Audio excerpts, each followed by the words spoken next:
Assalamualaikum warahmatullahi wabarakatuh.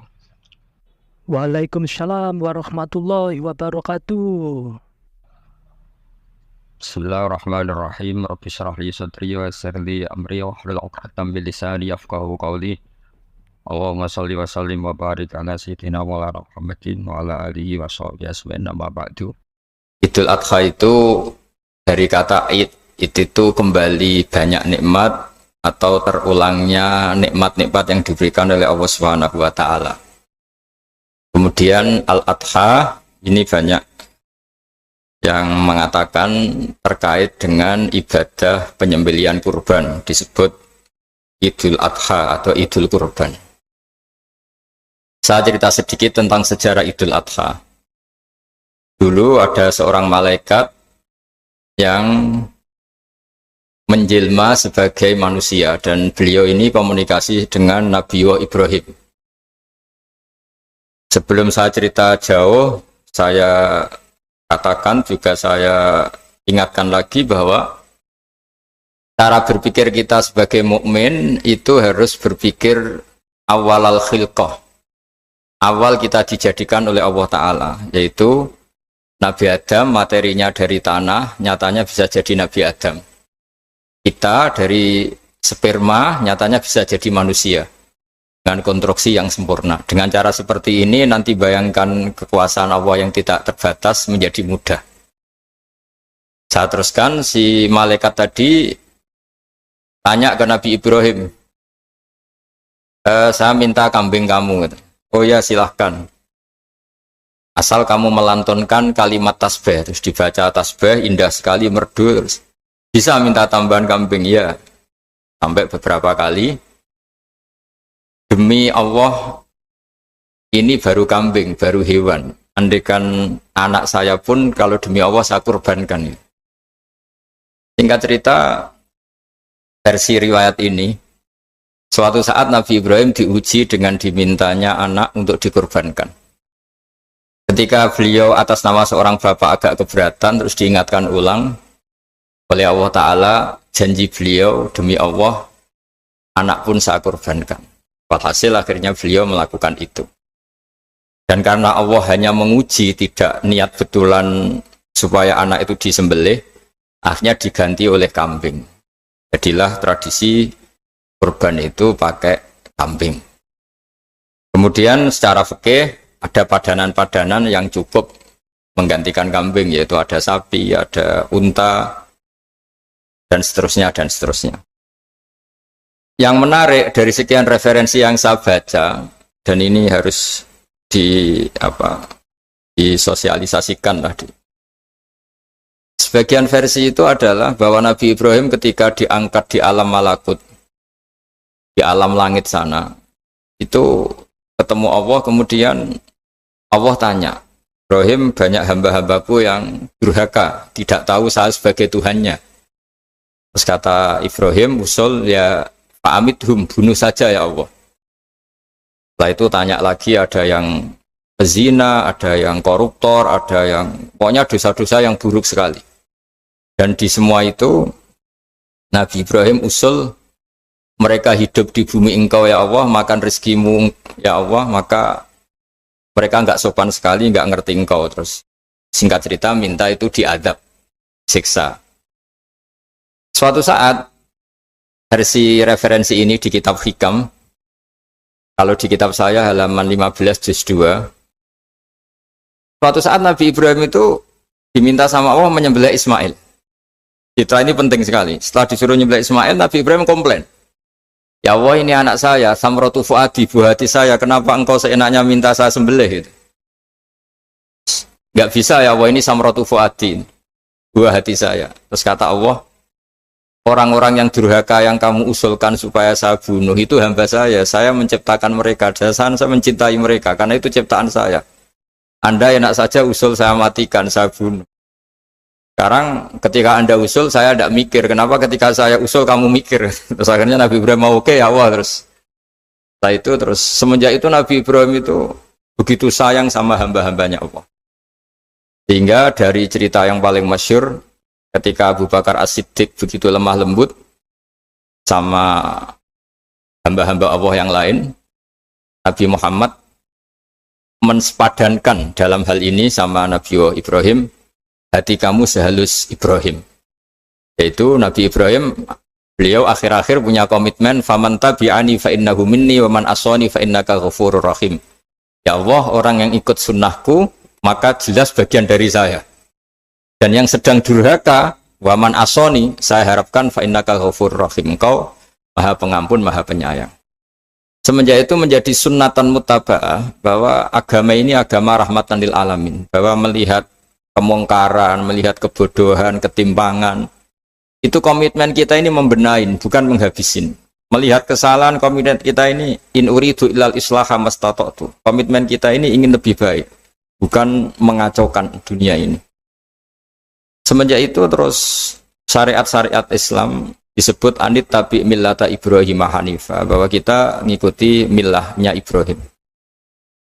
Sebab itu kemudian setelah ini menjadi sunnatan mutaba'ah, bahkan banyak ulama yang berpendapat ketika Rasulullah SAW Mi'raj, itu dari sekian Nabi Ulul Azmi yang nggak ketemu itu Nabi Nuh. Nabi Nuh alaihissalam, padahal termasuk Nabi Ulul Azmi. Itu banyak yang menganalisis karena Nabi Nuh itu pernah berdoa, Rabbi la tadhar alal ardi minal kafirina dayaro. Nabi Nuh adalah Nabi yang pernah cara Jawa maksud no kaumnya, mendoakan buruk sama kaumnya, dan itu tidak manhaj, tidak metode yang Nabi Muhammad disuruh ikut metode itu, tapi Nabi disuruh ikut manhaj atau pola sosiologi, pola dakwah atau pola sosial yang harus mengikuti Nabi Ibrahim, anit tabi millata Ibrahim Hanifah. Nabi Ibrahim itu orang yang sangat lemah lembut, yang ngendikan faman tabi'ani fa innahu minni wa man asani fa innaka ghafurur rahim. Sebab itu teman-teman yang di Kanada, yang di mana-mana, kita ngikuti status ilmu hakikat. Di ilmu manusia, negara ini milik Kanada, milik Amerika, milik Eropa misalnya, atau milik mana sajalah. Tapi di status ilmu hakikat, semua itu milik Allah. Sehingga di antara ciri khas Islam adalah, kalau dulu agama-agama lain harus salat di tempat peribadatan mereka, Islam mengatakan ju'ilat lanal ardu kulluha masjidan, semua bumi Allah itu masjid, tempat sujud. Sehingga orang Islam fa'enama adrokatu sholat, kamu kapan saja ketemu waktu sholat, ya sholat, semua bumi Allah itu tempat sujud. Sehingga suatu saat sahabat yang biasa siaha, biasa hidup di perantauan, Nabi memberi nasihat, al-bilad biladullah wal ibad ibadullah, fahaitsuma asabta khairan fa'akim. Semua negara itu milik Allah, semua hamba dimanapun juga hamba Allah. Kamu di mana saja mendapatkan kebaikan, ya silahkan berdomisili di situ. Saya pernah di Korea, itu asik karena itu yang orang-orang katanya teman-teman saya ini di rumah itu nggak kiai, Gus. Sering di sawah, sering di Tegal. Gara-gara di Korea jadi mufti gitu. Karena nggak ada kiainya gitu. Jadi orang-orang yang nggak jadi kiai di Jawa, mungkin kalau di luar Jawa atau di luar Indonesia malah jadi kiai gitu. Artinya gini, pentingnya jadi kiai bukan menjadi gagah, itu enggak, tapi begini.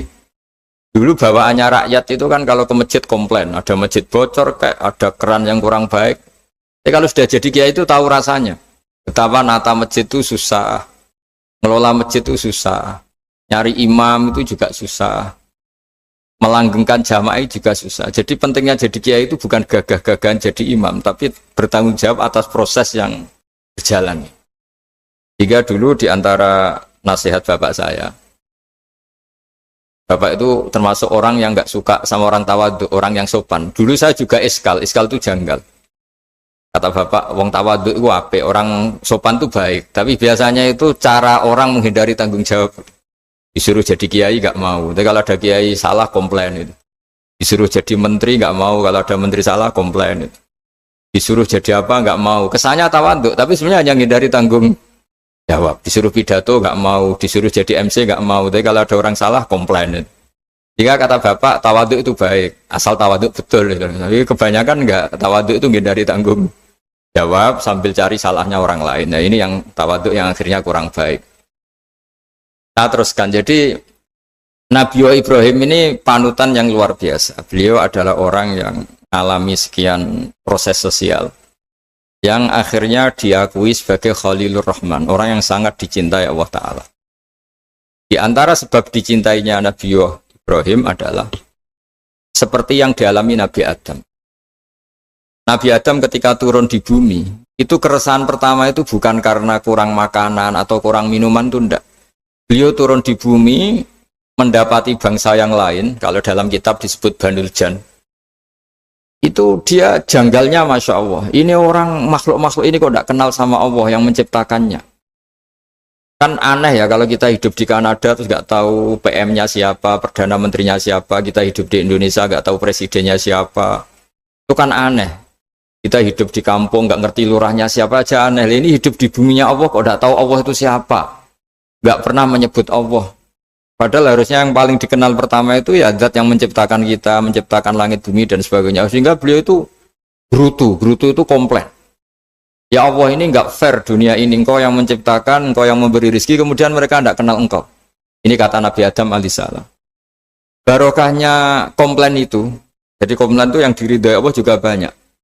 Akhirnya Allah meridhoi Nabi Adam, dosa-dosanya, salahnya itu diampuni.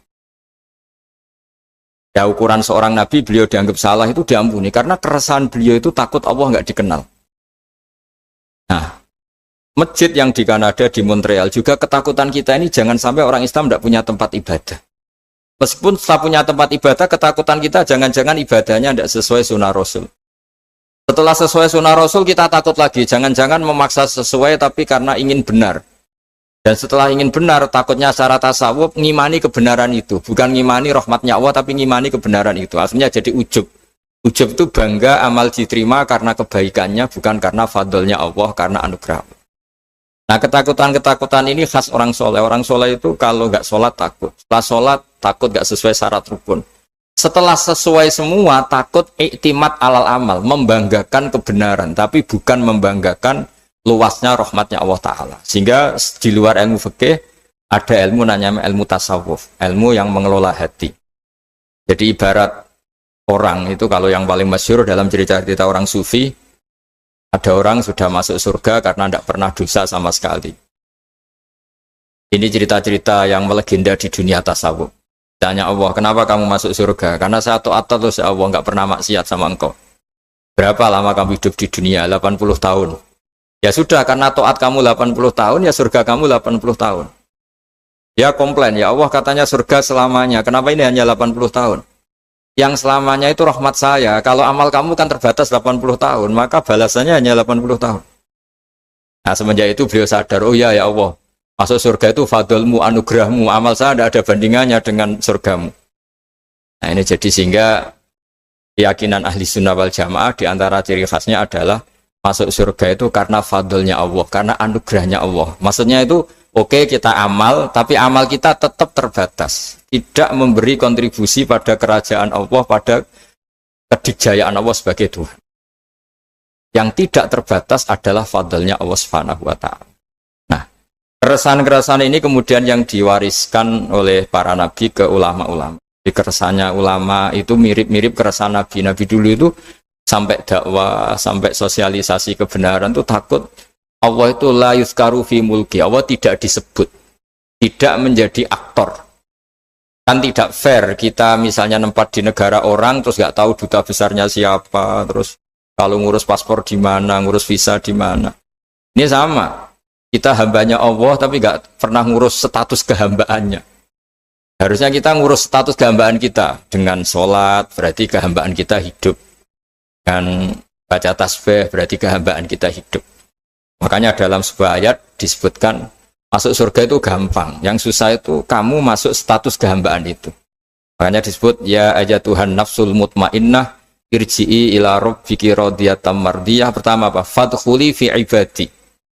Kamu harus masuk status sebagai hambaku dulu, baru wadkhuli jannati, baru kamu masuk surga. Jadi orang boleh nikmati fasilitas negara lain kalau visa paspornya disahkan. Orang boleh masuk surga kalau status kehambaannya disahkan oleh Allah Subhanahu wa Ta'ala. Nah, lalu status kehambaan itu dimulai dari mana? Secara fisik kita sujud. Anggota tubuh yang begitu terhormat namanya kepala kita tundukkan kepada Allah Ta'ala. Hati kita, akal kita yang ingin menguasai dunia misalnya, ambisi itu kita kalahkan untuk hanya tunduk kepada aturan-aturan Allah Subhanahu wa taala.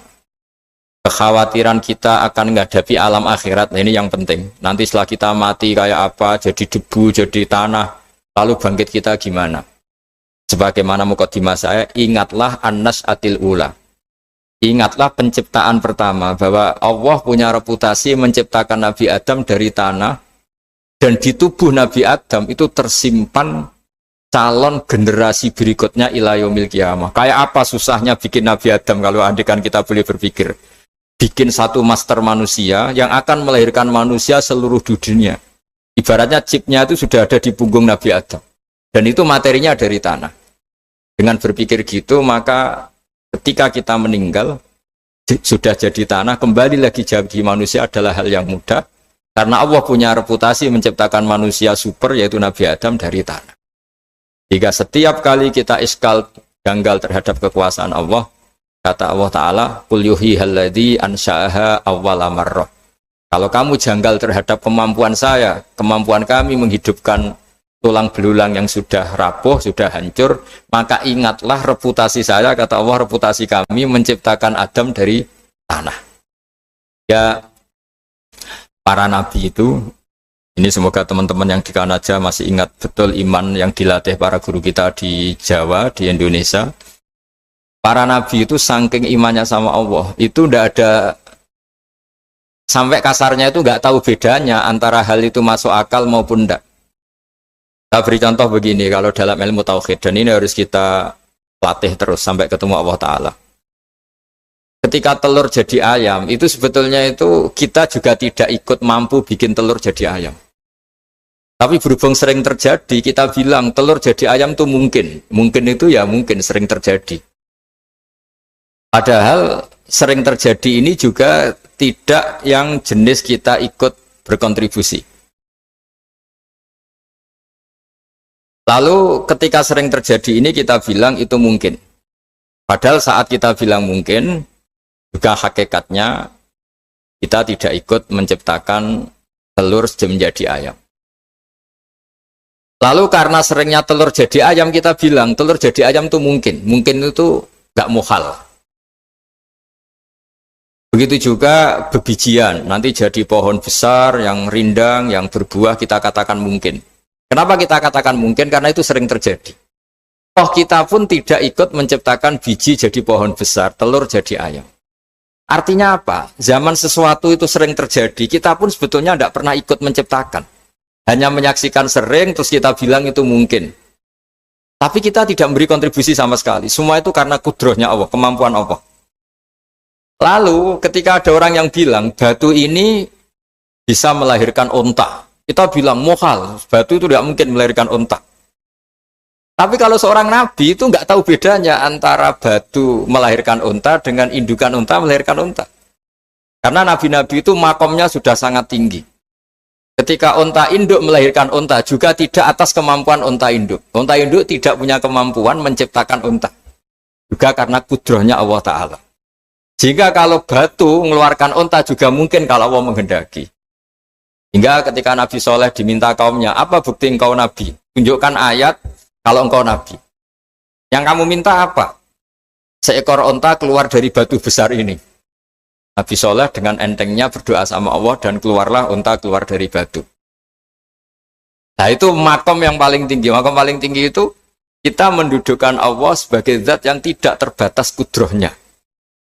Hingga para nabi itu terus punya mukjizat. Nah, mukjizat itu untuk mengingatkan ulang bahwa Allah itu tidak terbatas kemampuannya. Bagaimana unta keluar dari batu besar zaman Nabi Soleh, zaman Nabi Muhammad air keluar dari jemarinya Rasulullah SAW, Nabi Ibrahim dibakar tidak mempan, tetap sehat, tetap bugar. Karena semua ini sebagai bukti bahwa kudrohnya Allah tidak terbatas. Nah, iman-iman seperti ini harus kita jaga. Apapun rasionalitas kita, dan meskipun kita selalu rasional, tetap menyisakan iman bahwa kudroh Allah itu tidak terbatas. Sehingga ketika ada cerita kematian orang soleh itu ditangisi langit dan bumi, kita tidak usah iskal, tidak usah janggal. Masa bumi bisa menangis? Karena kita yang sekarang bisa nangis adalah materinya dari tanah, materinya dari bumi. Terus iman ini kita jaga sehingga kalau kita yasinan masih ingat Allah kalau mengingatkan kudrohnya yang tidak terbatas, manusia disuruh ingat qul yuhyyihalladzi ansha'aha awwala marrah. Kamu harus ingat bahwa Allah itu yang menghidupkan kamu, menghidupkan semuanya ketika kamu belum menjadi seperti ini. Jadi intinya itu kita ingat meskipun telur itu lazim jadi ayam, tetap tidak karena kudrohnya ayam itu, tapi karena kudrohnya Allah. Indukan unta melahirkan anak unta juga bukan kemampuan indukan unta, karena ini juga makhluk yang lemah, tapi juga kemampuan Allah Subhanahu wa Ta'ala. Sehingga dengan demikian kita termasuk hamba Allah sesuai target yang diingatkan Allah. Falamma tabayyana lahu qala a'lamu annallaha ala kulli syai'in qadir. Hamba Allah yang baik adalah hamba ketika menyaksikan fenomena apapun, semua itu li ta'lamu annallaha ala kulli syai'in qadir wa annallaha qad ahata bi kulli syai'in ilma. Apapun di alam raya ini, semuanya itu bukti bahwa Allah ala kulli syai'in qadir, Allah kuasa, dan Allah meliputi semua makhluknya dalam pandangannya, dalam pantauannya. Jadi saya mohon teman-teman yang di Montreal, yang di Kanada, juga di manapun, harus ingat status hakikat bahwa al-bilad biladullah wal ibad ibadullah fahaitsuma asabta khairan fa'akim. Negara hakikatnya milik Allah, semua hamba juga milik Allah. Di mana saja kamu berada dan menemukan kebaikan, silahkan hidup di situ. Tentu dengan sosialisasi yang baik, baik dengan non-muslim maupun dengan muslim, karena Allah mengajarkan wa qulu linnasi husna. Ajaran Islam adalah rahmatan lil alamin, rahmat bagi semua. Tentu tidak henti-hentinya kita menjelaskan kebenaran yang diinginkan oleh Allah Subhanahu wa Ta'ala. Saya kira demikian, karena juga ini di sini sudah malam, jadi saya mohon maaf mungkin tidak bisa ikuti tanya jawab karena di sini sudah malam. Apalagi tadi habis takziah saya karena ya ada mas saya yang sudah sepuh sekali wafat, terus tadi barusan datang, jadi mohon maaf tidak mengikuti acara mulai pertama. Tapi saya mohon ayat-ayat Quran yang saya terangkan tadi bahwa untuk mensifati Allah kudrohnya tidak terbatas, ingatlah bahwa kita yang secerdas ini, yang sehebat ini, kita semua manusia yang cerdas begini, matanya bisa melihat, hatinya bisa merenung, otaknya bisa berpikir cerdas, itu dari materi tanah. Dan Allah mampu. Allah bisa bikin orang miliatan gini dari satu orang manusia namanya Nabi Adam. Kayak apa susahnya bikin konstruksi Nabi Adam kalau boleh dibahasakan. Dan itu Allah punya reputasi mampu. Dengan cara seperti itu kita akan gampang iman bahwa kita setelah meninggal dan menjadi tanah, ya sama seperti kita masih hidup. Zaman kita hidup ya tidak tahu cara kerja jantung kita, nafas kita, uratnya gimana, terus sistem tubuh. Meskipun ilmu medis ngerti mengurai itu, tapi tetap saja hanya ngerti, tidak menciptakan. Yang menggerakkan jantung, organ tubuh kita tetap Allah Subhanahu wa Ta'ala. Dia yang Al-Fa'idul Mukhtar, dia yang semuanya mengendalikan kita. Artinya zaman kita hidup pun sebenarnya kita yang tidak mengendalikan kita. Nafas kita ya dalam kendali Allah, ikhtiar kita dalam kendali Allah. Sama setelah kita mati juga dalam kendali Allah. Ya, guru-guru kita semuanya melatih inna sholati wa nusuki wa mahyaya wa mamati lillahi rabbil alamin. Hakikat ibadah kita, hakikat hidup kita, hakikat mati kita, semuanya tidak dalam kendali kita. Semua itu dalam kendali Allah Ta'ala. Dengan demikian terus kita insya Allah ingin jadi hambanya dulu. Baru setelah jadi hambanya, baru sah menjadi ahli penghuni surganya. Wadkhuli fi ibadi, baru wadkhuli jannati. Masuklah berstatus sebagai hambaku, baru engkau, kalian semua layak menjadi penghuni surgaku. Mohon maaf atas semua kesalahan. Billahi taufik. Wassalamualaikum warahmatullahi wabarakatuh.